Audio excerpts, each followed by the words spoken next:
നമസ്കാരം.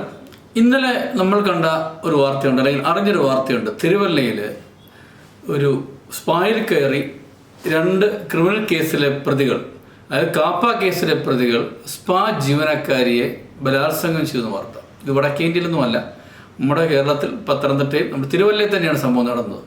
അപ്പോൾ തിരുവല്ല പോലുള്ള സ്ഥലത്ത് ഇങ്ങനെയൊരു സംഭവം നടക്കുമ്പോൾ അത് എന്തുകൊണ്ടാണ് അങ്ങനെ സംഭവിച്ചത് എന്നുള്ളതിനൊരു മറുപുറം കൂടിയുണ്ട് എന്നുള്ളതാണ് മനസ്സിലാക്കേണ്ടത്.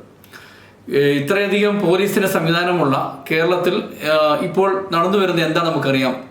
എവിടെ നോക്കിയാലും ഈ പറയുന്ന കാപ്പ കേസിലെ പ്രതികളും ഗുണ്ടായിസവുമാണ് മിക്ക ദിവസവും വാർത്ത വരുന്നത്.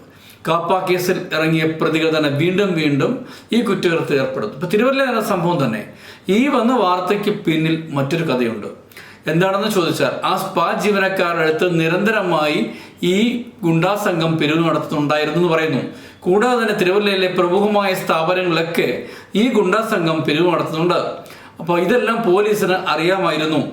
ഈ പോലീസ് ഇനി ഇതിനകത്ത് മറ്റൊരു സംഭവം കൂടി ഉള്ളത് എന്താണെന്ന് വെച്ചാൽ, 2 ദിവസം മുൻപ് ഈ സംഭവം അവിടെ നടന്നതാണ് തിരുവല്ലയിൽ. ഇത് മാധ്യമങ്ങൾ ചിലർ അറിഞ്ഞു, എന്നാൽ ഇതിൻ്റെ ഒരു ഡീറ്റെയിൽസ് കിട്ടിയിരുന്നില്ല. ഇതിൻ്റെ ഡീറ്റെയിൽസ് ആവശ്യപ്പെട്ടുകൊണ്ട് മാധ്യമപ്രവർത്തകരുടെ പോലീസിൻ്റെ ഗ്രൂപ്പിൽ ചിലർ ആവശ്യപ്പെട്ടു, ഇതിൻ്റെ ഡീറ്റെയിൽസ് ആവശ്യമുണ്ടെന്ന്. ആരും മിണ്ടിയില്ല, ഒരു ഉദ്യോഗസ്ഥരും മിണ്ടിയില്ല. തിരുവല്ലയിലെ പോലീസ് സ്റ്റേഷനിൽ ബന്ധപ്പെട്ടപ്പോൾ അവർ പറയുന്നത് പത്തനംതിട്ട SP ഓഫീസ് നൽകുമെന്ന് പറഞ്ഞു. പക്ഷെങ്കിൽ ഇവിടെ തുടക്കം മുതൽ തന്നെ ഈ പ്രതികളെ രക്ഷപ്പെടുത്താൻ വേണ്ടി തിരുവല്ല പോലീസ് ശ്രമിച്ചു എന്നുള്ളത് മറ്റൊരു യാഥാർത്ഥ്യമാണെന്ന് പറയാതിരിക്കാനാവില്ല.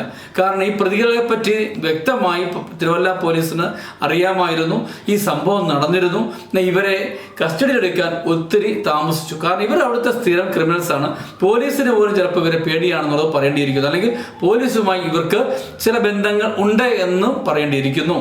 അല്ലെങ്കിൽ തിരുവല്ല പോലുള്ള നഗരത്തിൻ്റെ നടുവിൽ ഇങ്ങനെ ഒരു കൃത്യം നടത്താൻ എങ്ങനെ ധൈര്യം വരും? പോലീസ് ചുറ്റുമുള്ള ഒരു വലിയ സിറ്റിയാണ്. ആ സിറ്റിക്ക് അകത്തുള്ള സ്ഥാപനത്തിൽ കയറി ഒരു യുവതിയെ പീഡിപ്പിക്കാൻ, ബലാത്സംഗം ചെയ്യാൻ എങ്ങനെ ധൈര്യം വരും? അപ്പോൾ പോലീസോ നിയമ സംവിധാനങ്ങളോ തങ്ങൾക്കൊരു പ്രശ്നമല്ല അവർക്ക്, അത് വ്യക്തമാണ്.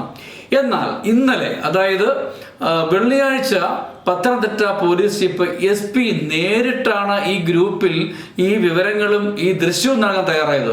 കാരണം SP അത്രയ്ക്ക് ശക്തമായ നടപടി സ്വീകരിക്കുന്ന ഒരാളാണെന്നുള്ളത് പറയാതിരിക്കാൻ ആവില്ല. കാരണം അദ്ദേഹം ഈ കാര്യത്തിൽ ശക്തമായ നടപടിയിലേക്ക് പോയപ്പോഴാണ് തിരുവല്ല പോലീസ് ഉണർന്നു പ്രവർത്തിച്ചത് എന്ന് പറയേണ്ടിയിരിക്കുന്നു. ഇല്ലെങ്കിൽ ഈ കേസ് ആരും അറിയാതെ പോകുമായിരുന്നു. കഴിഞ്ഞ 3 ദിവസമായിട്ട് ഈ സംഭവം ആരും ഇതിന് വ്യക്തമായ ഇങ്ങനെയാണ് ഇതിന്റെ ഭീകരാവസ്ഥയെന്ന് അറിഞ്ഞിട്ടില്ല. ഇന്നലെയാണ് ഈ സംഭവം അറിയുന്നതും ഈ ദൃശ്യങ്ങൾ ഉൾപ്പെടെ SP മാധ്യമങ്ങൾക്ക് പുറത്തേക്ക് വിട്ടുകൊടുക്കുകയും ചെയ്തത്. അപ്പോൾ പറഞ്ഞു വന്നത്, ഈ പോലീസ് ഗുണ്ടാ സംഘം തമ്മിലുള്ള ബന്ധങ്ങൾ ഇപ്പോഴും നിലനിൽക്കുന്നു എന്നുള്ളത് വ്യക്തമാണ്. അല്ല എങ്കിൽ ഈ യുവതിയെ അല്ലെങ്കിൽ സ്പായിൽ കയറി നിരന്തരമായി പൈസ പിരിക്കുന്നുണ്ട്, മറ്റ് സ്ഥാപനങ്ങൾ പിരിക്കുന്നുണ്ട്. ഈ സ്ഥാപനങ്ങൾ പരാതി പറഞ്ഞാൽ നടപടി എടുക്കത്തില്ല. പോലീസ് നടപടി എടുക്കാത്തപ്പോൾ ഈ ഒരു സ്ഥാപനത്തിൻ്റെ ഉടമകൾ പരാതിയുമായിട്ട് പോവില്ല. കാരണം തങ്ങളുടെ സ്ഥാപനത്തിനും ജീവനും ഭീഷണിയാണ്. അതവർക്ക് വലിയ തണലായി. ആ തണല് ഒരുക്കി കൊടുത്തവരാണ് പോലീസാണ്.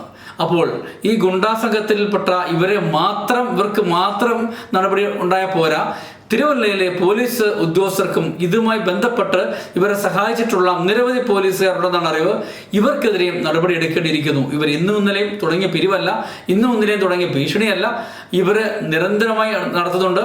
പോലീസിന്റെ പലതവണ ശ്രദ്ധയപ്പെടുത്തിയിട്ടുണ്ട്, പക്ഷെങ്കിൽ പിടികൂടിയിട്ടില്ല. ഒരു സ്ത്രീയെ പട്ടാപ്പകലാണ് തിരുവല്ല പോലുള്ള നഗരത്തിൽ വെച്ച് ക്രൂരമായി ബലാത്സംഗത്തിനിടയാക്കി എന്ന് പറയുന്നത് വടക്കേ ഇന്ത്യയിൽ അല്ല എന്ന് ഓർക്കണം, കേരളത്തിലാണ്, തിരുവല്ലയിലാണ്.